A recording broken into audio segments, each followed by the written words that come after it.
And another message for you, Cancer. Wow, this is manifestation, guys, no? Ibig sabihin nito, magmamanifest yung mga desires niyo sa buhay. Yung iba sa inyo pwedeng nakakaramdam na kayo ng mga movement, mga paggalaw, progress sa buhay nyo, pertaining sa mga desires nyo, guys. So, i-push nyo lang yan hanggang sa totally. Kasi yung manifestation naman, guys, it's always gradual.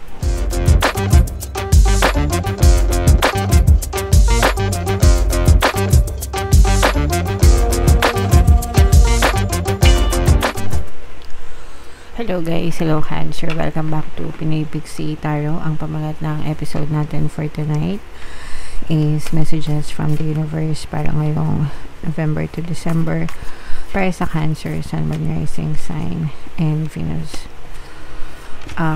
By the way guys, available na yung ating 2026 kapalaran para sa bawat zodiac sign, guys. Kung hindi nyo pa napapanood yung video para sa zodiac sign nyo, punta lang kayo sa homepage natin, mga kapiksi. Hanapin nyo lang yung mga videos, guys. So, ilatag muna natin to.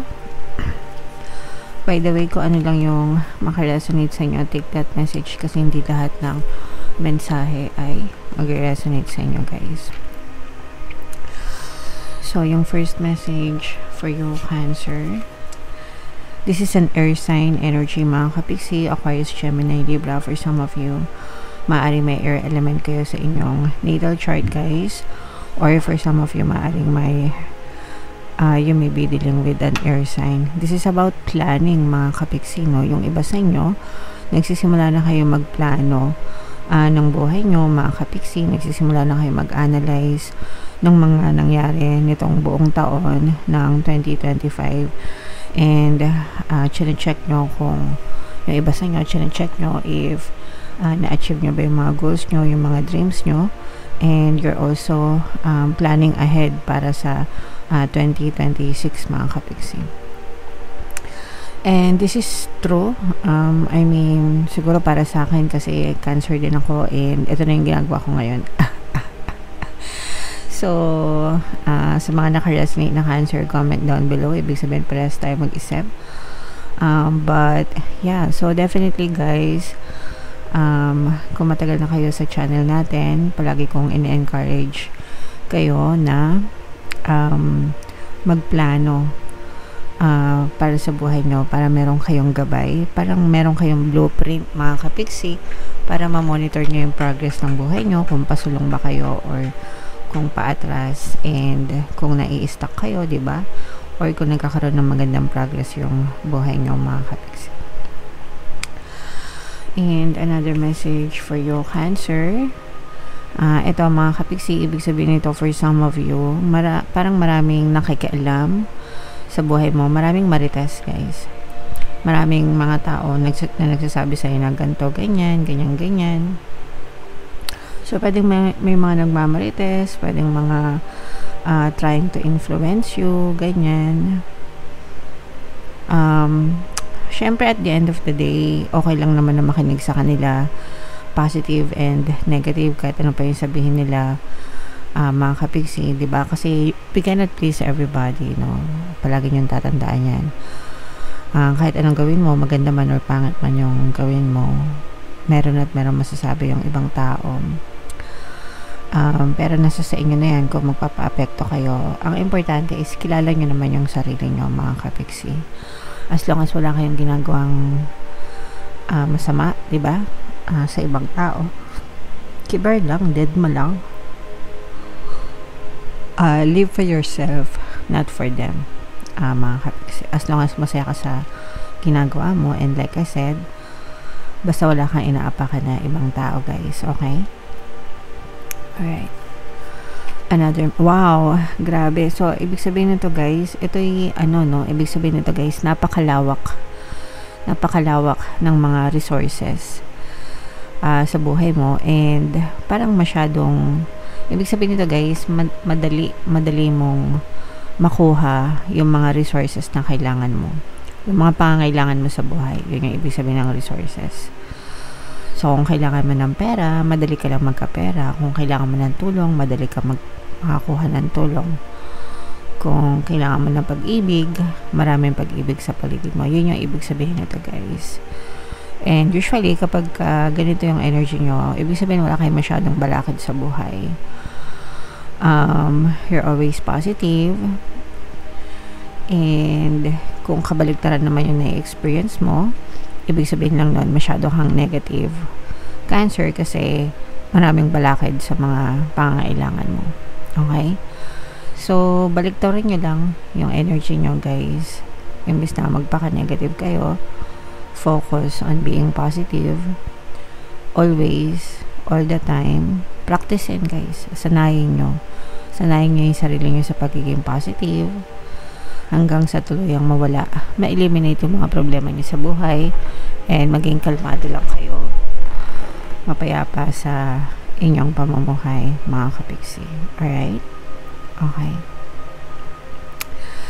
And another message for you, Cancer. Ito naman, nagbabadya, no? Nagbabadya na maaaring may paparating na problema. Yung iba sa inyo maaaring kasalukuyan kayong namomroblema, mga kapiksi. Kung ano man itong pagsubok na to, guys, iba-iba. Pwedeng sa trabaho, pwedeng sa pinansyal, pwedeng sa kabuhayan, pwedeng sa pag-ibig. Iba-iba kayo ng sitwasyon. Pero may nagbabadyang it's either paparating na panganib or maaaring na-experience nyo na yung mga pagsubok, guys. So, normal naman na nagkakaroon tayo ng mga pagsubok talaga, guys. Bahagi ng buhay yon para matuto tayo, no? Kasi dun sa mga experiences na yun, dun tayo matututo ng mga leksyon sa buhay natin, mga kapiksi. So, okay lang yan, guys, kapag nakaranas kayo ng problema, just tell yourself, this too shall pass, no? Lilipas din ito. Malalampasan ko rin ito. Makakayanan ko rin ito. Okay? Alright. And another message for you, Cancer. Wow, this is manifestation, guys, no? Ibig sabihin nito, magmamanifest yung mga desires nyo sa buhay. Yung iba sa inyo pwedeng nakakaramdam na kayo ng mga movement, mga paggalaw, progress sa buhay nyo, pertaining sa mga desires nyo, guys. So, i-push nyo lang yan hanggang sa totally. Kasi yung manifestation naman, guys, it's always gradual. Kumbaga, one circumstance will lead to another, hanggang sa sumakses yung manifestation nyo sa buhay, guys. Okay? So, just be consistent, mga kapiksi, hanggang sa fully 100% mag-manifest na yung mga desires nyo, Cancer. Alright? And another message for you, guys. Ito, ibig sabihin nito, guys, parang medyo nakaramdam kayo ng pagod sa buhay. Probably dahil din dito sa mga pagsubok na to. Una, pwedeng napapagod na kayo sa mga pagsubok, no, na maaari nyo na-experience sa buhay nyo. Pangalawa naman, pwedeng pagod lang talaga kayo dahil dun sa mga obligasyon nyo, sa dami ng obligasyon, di ba? Parang trabaho ng trabaho, tapos parang walang katapusan. And okay lang yan, guys, no? As an adult, lahat naman tayo nagtatrabaho. Kaya mayaman ka, kaya mahirap ka, di ba? Even yung mga mayayaman na tao, they still work. Di ba? Wala. Actually, mas masipag pa nga magtrabaho yung mga mayayaman na tao. Kung alam nyo lang. And, ganun din, kahit mahirap, kailangan magtrabaho. So, it's part of life, guys. Kasi kailangan natin magtrabaho lahat para makasurvive sa buhay na to. Siguro ang mga hindi na nagtatrabaho yung mga bata talaga, diba? Pero sometimes even kids, may mga kids na nagtatrabaho, tumutulong sa mga magulang nila. So kung nagagawa ng ibang bata na magtrabaho na hindi nagrereklamo, tayo pa kayang mga adult, diba? So, wag na tayo magreklamo mga kapiksi. Kung napapagod naman tayo, pwede tayo magpahinga, di ba? Pero wag na wag tayong susuko sa buhay natin, Cancer. Alright? So, ito guys, i-mind nyo itong mga resources na to, mga madadaling pagkuha ng resources, itong mga manifestation guys, kasi yan yung mga positive energies na nakita natin para sa inyo. So, shuffle natin to. Bunot lang tayo na isa pang card, guys. Habang shuffle ko to, panoorin nyo muna yung video natin regarding sa ating paano mag-manifest ng abundance video course. Kapiksi, sawa ka na ba sa mga struggles at hirap sa buhay mo? Masipag ka ba at masikap sa buhay ngunit hindi ka pa rin umaasenso? Ilang beses ka na bang nag-attempt magnegosyo at mag-invest pero palagi ka pa rin nalulugi? Sa pagkakataon na ito ay maaaring may subconscious beliefs ka na nagiging balakid sa iyong pag-unlad at pagyaman. Introducing, paano mag-manifest ng abundance video course. Dito ay matututunan mong ma-overcome ang mga balakid mo para tuluyan ka ng umunlad, umasenso, sumagana, maging matagumpay, successful at maswerte sa iyong kabuhayan, pera, trabaho, negosyo, salapi at kaperahan ng bonggang-bongga. Dali, mag-send na ng email sa pinoypixitaro@gmail.com at simulan na ang iyong pagyaman ngayon.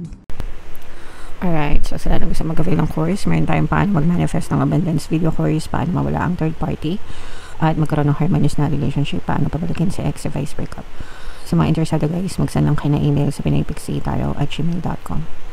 And sa mga naghahanap guys ng pampaswerte na lucky charms or lucky bracelet, Aventurine tsaka Citrine yung recommended ko, may makikita kayong mga links sa description box guys.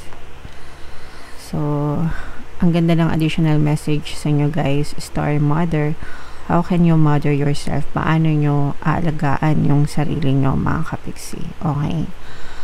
And this is very, very important guys para sa bawat isa. Kailangan kailangan maunawaan nyo guys kung ano yung halaga ng pagpapahalaga sa sarili. Kung pinapahalagahan nyo yung sarili nyo, alagaan yung sarili nyo mga kapiksi.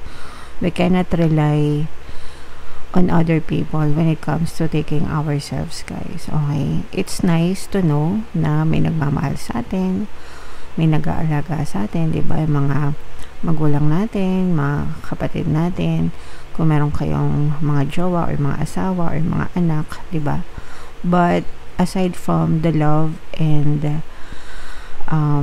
care na natatamasa natin from them, tayo mismo guys, we should love ourselves, we should take care of ourselves mga kapiksi. Iba yung saya na naidudulot kapag minamahal mo yung sarili mo, kapag inaalagaan mo yung sarili mo. So regardless of your age guys, kahit anong edad pa kayo, kahit adult na kayo, teenager, whatever, kung anong mga edad nyo, kahit senior citizen pa kayo guys, no, take care of yourself mga kapiksi. Love yourself. It's the best gift that you can ever give to yourself mga kapiksi. Okay? Alright. So yeah, comment down below Cancer if feeling nyo nakaresonate kayo sa mga messages na yan. Ito yung ating 2026 kapalaran guys. Ito naman yung ating success stories ng paano mag-manifest ng abundance video course. Click here to subscribe guys. Thank you for liking, sharing, and subscribing. See you next time. I love you all. Have a nice day. Bye-bye.